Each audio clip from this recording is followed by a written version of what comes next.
Chris Sims put out his quarterback rankings for the year, and he does it in a really funny way. I also like Chris. I know some people think he can be polarizing.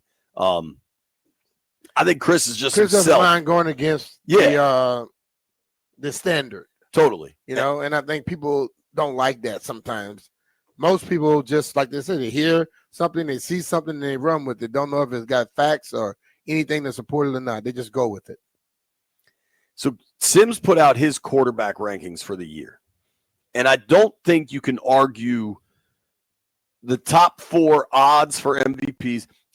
Let's just say this. I think if you're chasing a big win by taking Jamar Chase or Justin Jefferson or Saquon as MVP, I think it's bad money. I think you're throwing money away on that, because if Saquon couldn't win it with the year he had last year, I don't think anybody's winning it. Yeah. But that's not a quarterback. And when you have the star power and the elite level of play of, to me, Mahomes, Burrow, Allen, Lamar, you're talking about Allen, Lamar, Mahomes probably have the last 5 MVP trophies. Easily. Right? Maybe more than that. I think Allen won this year. I think Lamar won 3 of the last 4, or 2 of the last 3. Pat won at least 1. I don't think Burrow's won one yet, but I think his level of play has been there. I don't think there's any – you can argue about how you rank those top 4, but I think the top 4 are the top 4. Yeah. So then I like what Sims did is he put them into tiers. He had those as his top 4, and then he had, for his next tier, he called it surgicality, which I like that term. I don't think it's a real word, but it's cool. All you have to do is make them up. They pop up every day. In the surgicality tier, he has Jayden, Stafford, and Stroud. Next tier, he calls them pocket rockets. He goes Herbert and Mayfield. And then at number 10 in his own tier, B, tell me if you can guess what quarterback this is by the name of the tier. The truth hurts. JD? No, Jalen. JD's 5. Oh, Jalen Hurts. Yeah, he's got Hurts ranked 10th. And then there's a couple categories he came up with that I loved. So 11, 12, 13, he went Purdy, Rodgers, Goff.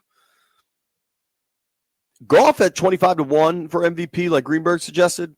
I find that pretty interesting, just because the numbers are going to be there. I think that team's going to win the games. Next tier, Kyler Murray, Jordan Love. He called it, I don't know what this means, want to touch the hiney. Next tier, Bo Nix, Caleb Williams, ready to launch. And then I like this tier a lot. He calls this, is this it?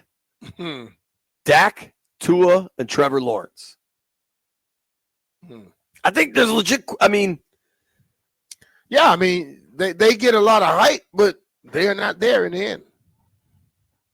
And they not being there is a major, major thing when you are a top-notch quarterback, right? Totally. I think this is a good tier. Need more info. Penix and Drake May. Then he's got Darnold and Geno as escape from New York, because both of those guys have found success later in their careers after escaping the New York Jets. Don't you forget about me is Kirk Cousins. Although it's starting to sound more and more like Kirk's staying in Atlanta. I think you wait for an injury in August. If there's a quarterback that goes down in August, I think that team will pay up for Kirk. Yeah, I just think that Atlanta, you can't keep a backup quarterback at $50 million. I don't know that they have an option, B.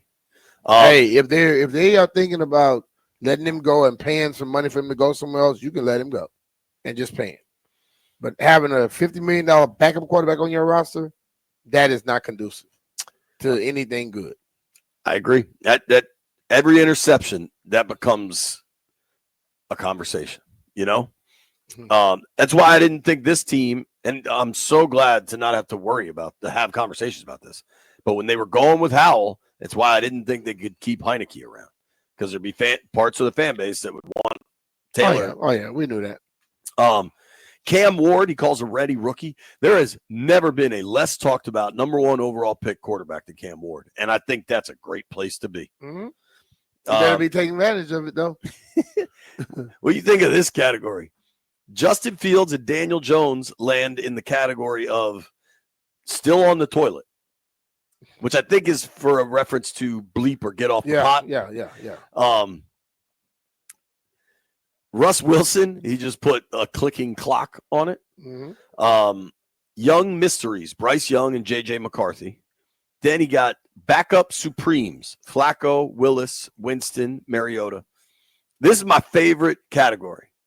Anthony Richardson, incredibly athletically gifted young man for the Colts.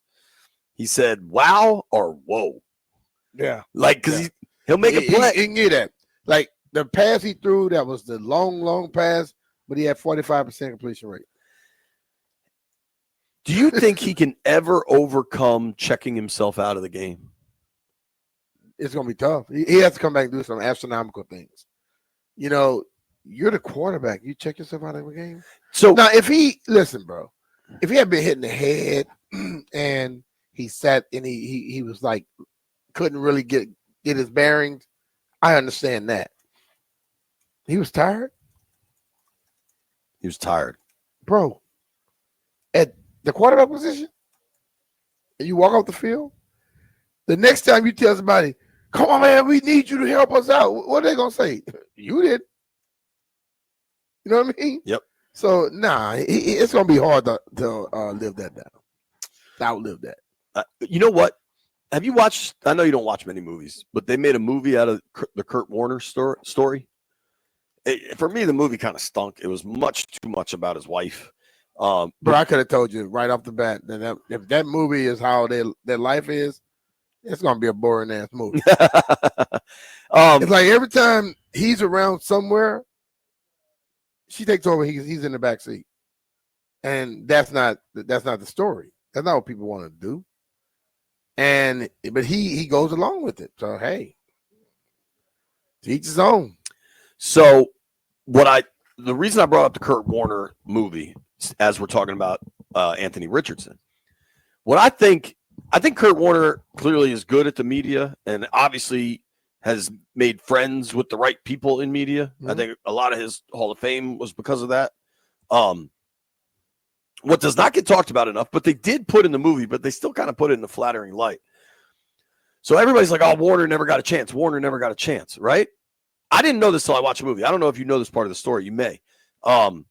He got an undrafted. He got signed by the Packers coming out of, I believe, Northern Iowa. And he's there. And on day 2 or whatever, they tell him to go in. And he tells the coaches, I'm not ready. I need a couple more days studying the playbook. You can't do that. No, you got to be ready to go. And then he was cut. Yeah. And then it took him a while, right? Yeah, because like that's why. You're telling the coach, I'm not prepared. Let's be real. You've seen quarterbacks join the team that week and play. Okay? It's also that thing about guys say, look, man, if you don't know what to do, make sure you make your mistake going 100 miles per hour. See what I'm saying? If you go out there, you flying around, they may say, oh, you know what? He was gung-ho. We teach him the playbook, but we know he's going to be going in there. But I tell you to go in the game, and you tell me, oh, no. I need a few more days to learn the playbook. So, yeah. You may never get another chance. Yo, and he didn't. I mean, it took him 5-6 years or whatever. He was bagging groceries because he said something relatively stupid to a coach. But, like. And if it's any old school coach, you tell them that, they're going to talk about you the rest of the time. You may never get another chance. I find it astounding as we talk about, like, kind of the Kurt Warner fairy tale that's not addressed. Like, that. They did put it in the movie, so, good for them for telling the full story. But I can only imagine because the time of practice. Can you imagine a player in a locker room? They tell him he's going to play, and that player come in the locker room and say, yo, bro, man, I ain't going to be able to play, bro, because I'm not ready. He might get beat up. You know what I mean? It's just not. You have to be ready to go, dog. And a quarterback cannot do that.